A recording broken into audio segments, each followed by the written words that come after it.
इसके आगे अब हम जो है बात करेंगे विकृत गंधिता क्या। विकृत गंधिता, विकृत गंधिता है क्या, समझ लो। जब किसी तेली या वसायुक्त, तैली क्या है, क्या हमने बताया, जब तैली या वसायुक्त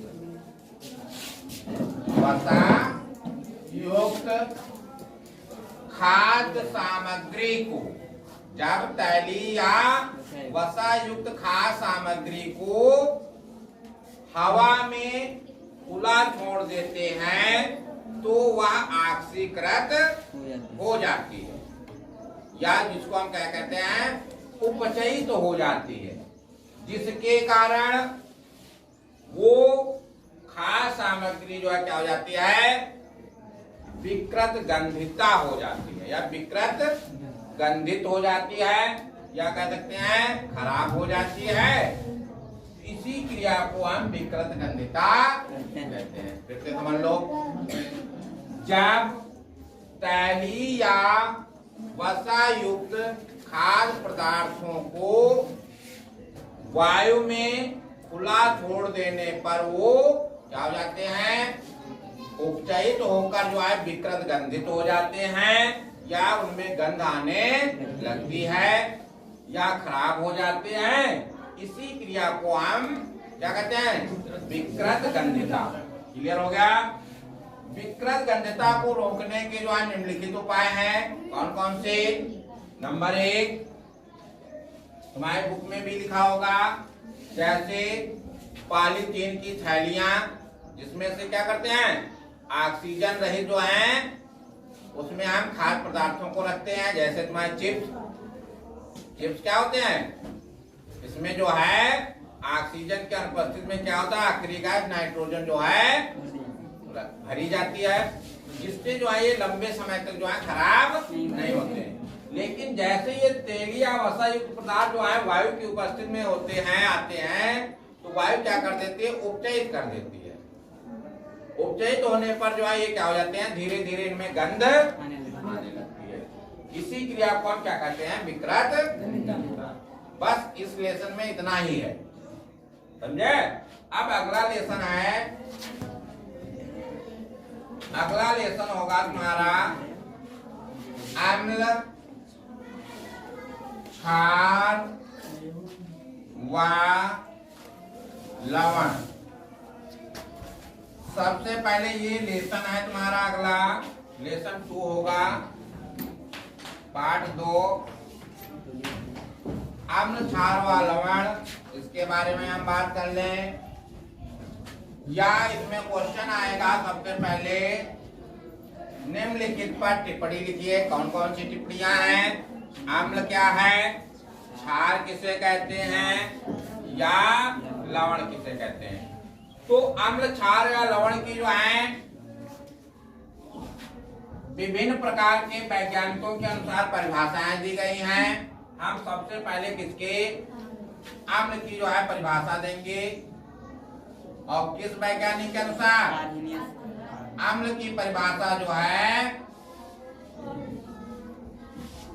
अम्ल की परिभाषा किस वैज्ञानिक के अनुसार, आर्हीनियस के अनुसार।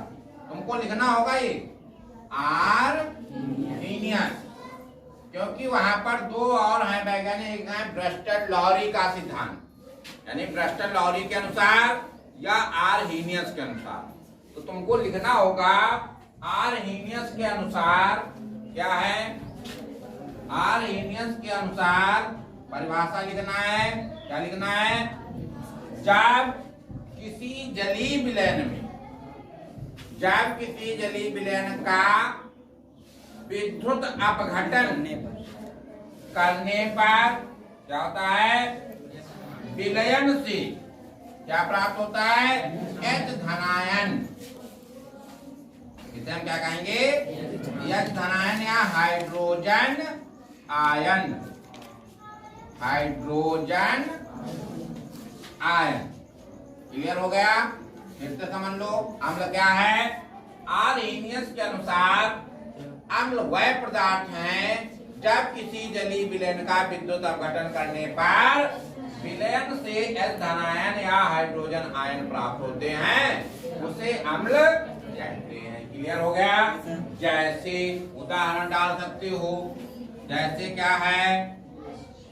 जैसे तुम्हारा हो गया H प्लस Cl, क्या हो जाएगा? HCl आइए, साफ आप लिख दे रहे हैं HCl। HCl को हम कहते क्या है? HCl को हम कहते हैं हाइड्रोक्लोरिक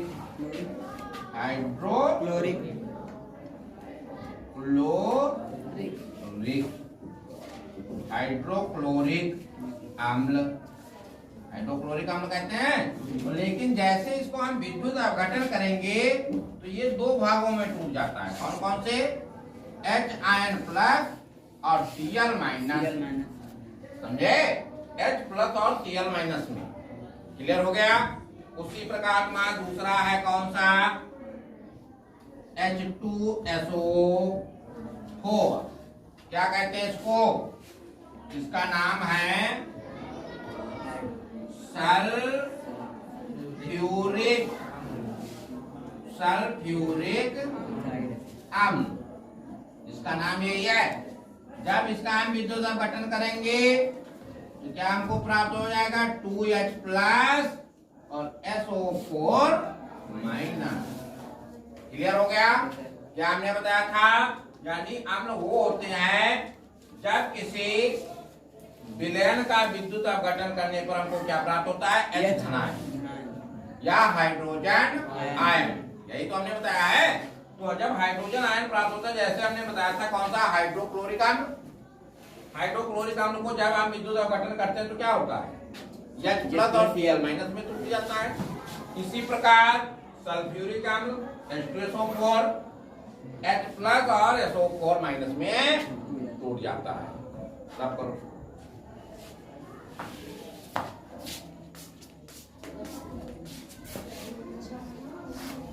अगला कौन सा होगा तुम्हारा? क्षार। क्षार क्या है? उसमें भी वही तुमको लिखना है आर्हेनियस के अनुसार। तुमको जो है लिखना क्या होगा? आर्हेनियस के अनुसार। आर्हेनियस के अनुसार क्या है? क्षार वह पदार्थ हैं जिनके जलीय विलयन का विद्युत अपघटन करने पर OH ऋण आयन या हाइड्रॉक्सी आयन प्राप्त होता है। क्या हमने बताया? इसको हमने बताया OH ऋण आयन, या इसी को हम क्या कहते हैं? Hydroxy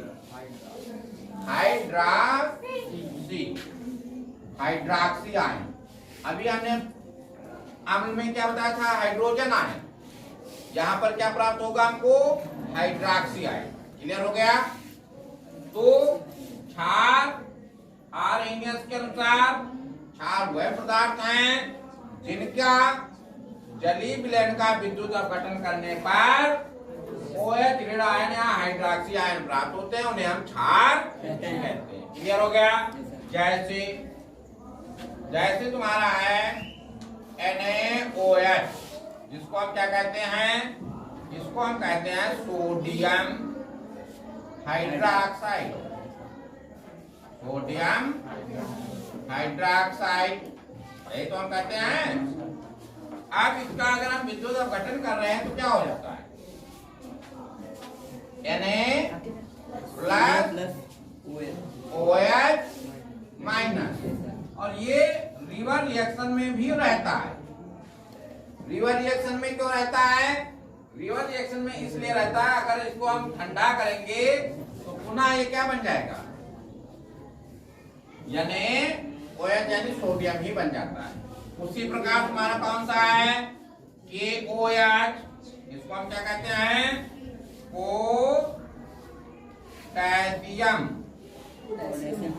potassium hydroxide. Hydra oxide. जब पोटेशियम हाइड्रोक्साइड, इसका भी क्या हो जाएगा, K+ हो जाएगा। और OH देखो दोनों में आ रहा है हाइड्रोक्सी आयन की नहीं। इस प्रकार जो है क्या हमको प्राप्त हो रहे हैं, क्षार। क्षार है ये। अब अगली परिभाषा है कौन सी, लवण किसे कहते हैं, क्या है, लवण। आर्हेनियस के अनुसार लवण वह पदार्थ होते हैं जिसके जलीय विलयन का विद्युत अपघटन करने पर ना तो H+ आयन और ना ही OH- आयन प्राप्त होते हैं, उसे लवण कहते हैं। समझ में आ गया, क्लियर। यानी हमने क्या कहा कि H+ आयन जिसमें ना हो और ना ही क्या हो, OH- आयन हो, तो वो जो है क्या होगा, लवण होगा। जैसे कौन सा होता है लवण, फिर जैसे है NaCl। क्या नाम है इसका, सोडियम क्लोराइड। Sodium chloride. अगर हम इसका करें क्या हो जाएगा, सोडियम क्लोराइड का Na+ हो जाएगा और प्लस Cl-। इसमें तुमको H आयन कहीं है नहीं, OH आयन है कहीं नहीं है, हैं? तो इस प्रकार ये क्या हो गया, तुम्हारा लवण। उसी प्रकार तुम्हारा और कौन सा एक और लिख के दे रहे हैं यहाँ पर, Na2CO3। क्या है, सोडियम कार्बोनेट। सोडियम कार्बोनेट है, जिसको हम क्या कहते हैं, धावन सोडा। इसका नाम क्या है, सोडियम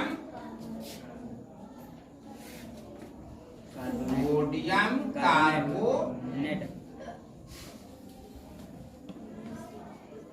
सोडियम कार्बोनेट।